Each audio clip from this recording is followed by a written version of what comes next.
Hi, GaryBonnell here.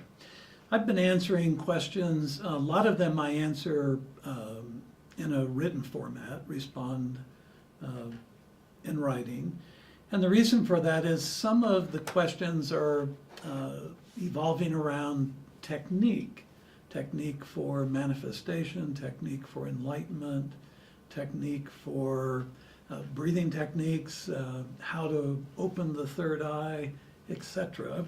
And we are going to do technique videos for certain. That's a very important part of this. And we're using a very antique-ish kind of approach to some of it. The pronunciation, more Aramaic than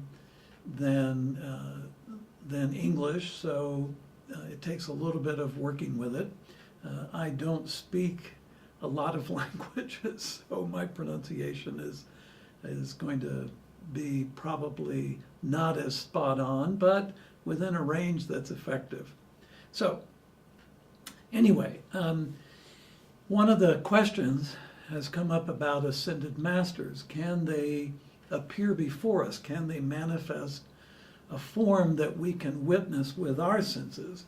And the answer is yes. When you've ascended your body, you have mastered the body and spirit are now one expression.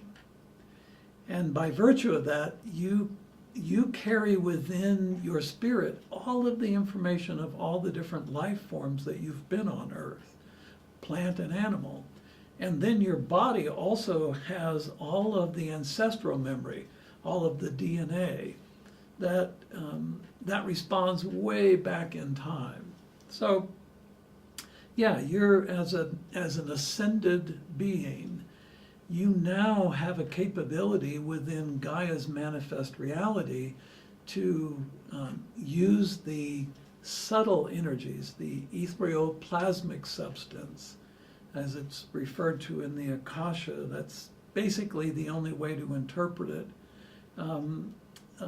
It's an ethereal plasmic substance. Defies physics for sure. So we know that if there was 1% less gravity, we would fly off into particles. We understand that if there's 1% more gravity, we would be crushed into a ball, a substance. So now that science has gotten to the point where it truly understands the mechanism of the quantum fields and the quanta, we're beginning to really piece together the dynamic of the universe, not just the physical structures, the light structures, but also the non-matter-matter structures. So the question is about another question is about how do we manifest instantly in the way that Jesus did, turning 5 loaves into, the miraculous picnic that everybody had, changing water into wine. I did a funny thing it was funny to me, at a liquor store once. I took on the bottled water aisle and on the wine aisle, I changed the signs. So the, yeah, funny story at the time, I guess you had to be there. But anyway, what we do is when we are free of judgment, then the radiance that moves out from us as our intention brings back to us the details of our intention, a vision that a person focuses on, understands the vision completely, and then drops all inner conflict. Then they start radiating out, and then that comes back to them as the vision. For the most part, people have a hard time manifesting because they are layered, the energy of their inner conflicts layer around them. And so if they speak a command toward an intention, it has to go through all those layers, and by the time it gets out into the space that it can begin to bring details back to you, it looks more like the inner conflict than the original vision or intention. So dropping conflict, dropping judgment, extremely important to unfolding a spiritual path and really for learning how to manifest an intention to outcome.